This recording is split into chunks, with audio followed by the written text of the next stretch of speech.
Лосенок, которого обнаружили жители Синска Хангаласского улуса, накануне доставлен в зоопарк Орта-Дайду.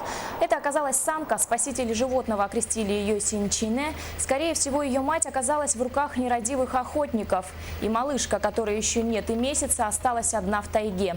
К счастью, дальше она попала к неравнодушным людям, которые сообщили о находке в соответствующие службы. Напомним, содержание диких животных в домашних условиях запрещено. Сотрудники госохотохраны перевезли лосенка из поселка Синск в зоопарк Орта-Дайду, где о нем позаботятся профессионалы.